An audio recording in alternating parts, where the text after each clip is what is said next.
quarterback, as we saw what they did in 2000. That was Chris Canty on Golic and Wingo this morning, saying not to rule out the Giants trading up to the #1 pick to take Sam Darnold. We welcome him now into the show, former Dallas Cowboy, of course, Chris Canty. Why, Chris, do you think the Giants might trade up for Darnold? Well, hold it before Chris Canty speaks. I'm talking to Chris here. I'm talking to Chris here. I'm not satisfied with your introduction. Nope. This man here is one of the great radio hosts in New York City. You treat him with the respect and deference he deserves. I said former Dallas Cowboy. It could be no higher honor. Go ahead, Chris.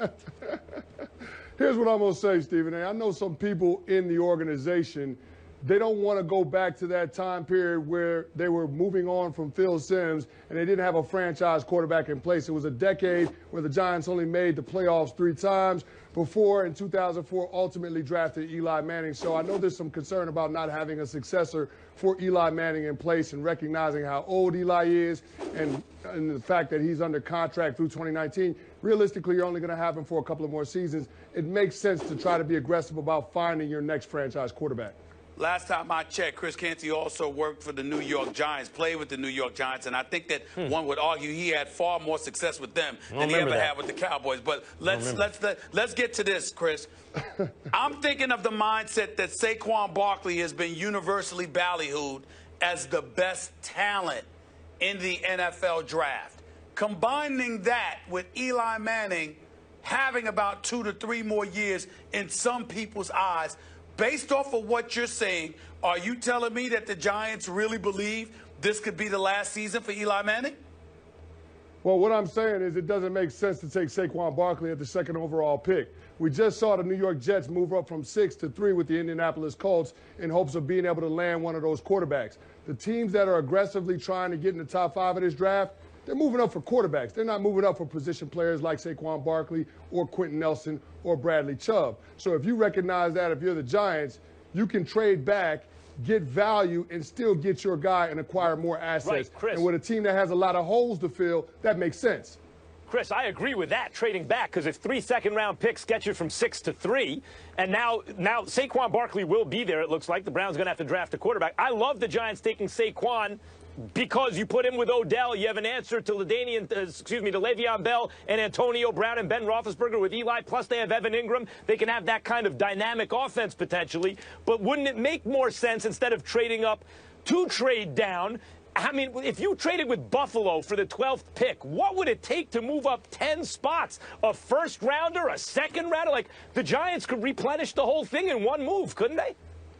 You're right. If they trade back to 12 with Brandon Beane in the Buffalo Bills, you could get 12, you could get 22, and potentially Buffalo's next first-round draft pick next year. So it makes sense just according to your philosophy. But if you move back to 12, you're probably got to put yourself outside of that range where you can get one of those blue-chip prospects like a Bradley Chubb, Saquon Barkley, or Quentin Nelson. Realistically, I think Denver would probably be the team that you target at 5. It would make sense because John Elway has let it be known that he's trying to get one of these quarterbacks in this draft class. So I would look at that place as a place that the Giants and you would could still get Baker to. Mayfield, right, Chris? I mean, he's probably going to be there at 5 if you traded back. He might be the best quarterback in the draft.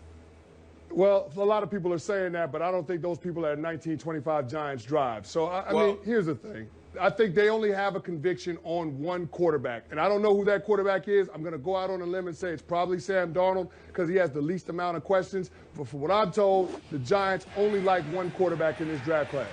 And that's where I was going, Chris, because my thinking is that the impression that we've gotten from everybody is that there's really not much of a difference between the 4. Sam Darnold, Josh Allen, Josh Rosen, Baker Mayfield. Those are the top 4 quarterbacks in the draft, and there's really not much of a difference. The only reason I come up with the name Saquon Barkley is because my mindset is, unless you desperately need a quarterback, because there's not much of a difference between the 4, you take the running back. Based on what you're telling me, the Giants have their eyes on one particular quarterback that they believe is head and shoulders above the other 3.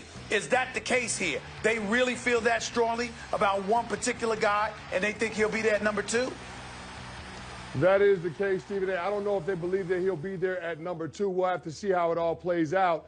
Now, I'm not going to rule out the Giants moving down in the draft. I think that's a likely scenario, but I wouldn't rule out them moving up, because if you recognize that the people in that building don't want to go back through that decade where they don't know who their franchise quarterback is. Remember, they had Dave Brown and Kent Graham and Danny Cannell and Kerry Collins as their quarterbacks. If they don't want to relive that movie, they have to be aggressive or proactive about trying to find a successor to Eli Manning. And taking Saquon Barkley at 2, I don't think helps you in the long term in terms of trying to make your franchise consistently competitive. Yeah, go ahead. Chris, in your experience, how much is their organizational memory, or when a new GM comes in, it's a whole new thing? In other words, when they took Eli, they moved up, they traded up, and Eli worked out great, 2 Super Bowls. But Phillip Rivers worked out great too, and Ben Roethlisberger worked out great, and they could have traded down and gotten even more and gotten Ben Roethlisberger. How much does something like that inform a franchise, or is that all out the window when a new GM comes in? Well, I mean, I don't think it's all out the window, because a part of it is organizational philosophy, and some of those same people will be in the decision-making process come late April. But when you start looking at the 2004 draft class, that's one isolated draft class. You could also point to Cam Newton's draft class, where 4 quarterbacks went in the top 12 picks. And if you look at the other guys that were taken, none of them are what you would call franchise quarterbacks. So I think the Giants have an evaluation, and if they have a conviction on that one player as being the successor to Eli Manning, if Cleveland is willing to do the deal, if they don't have a separation in the grades between Darnold and, say, an Allen or Rosen, and they're willing to trade back one spot, then it would make sense for both parties to try to make that deal happen. Yeah, that 2004 draft class is the complete outlier over the last 30 years. You can't bank on having another one just because you like 3 guys. You know, I think it's for the 5th time today, I'm going to say this, and I don't want to get used to it, but Stephen A. was right. In addition to being a great Dallas Cowboy, Chris Canty is a great radio host at 98.7 with Humpty and Canty from 10 to 1. You can listen to him anytime in New York. Thanks, Chris. Glad to have you, man. Appreciate you guys. Great job. All right, still to come, Kemba Walker could not be stopped last night, but is that because he's great, or is that because the Grizzlies just aren't trying? Plus, on Wednesday, we've got Triple H and Stephanie McMahon stopping by. They're going to tell us why they're going to take down Ronda Rousey and Kurt Angle in Ronda's first tag team match. More First Take after the break.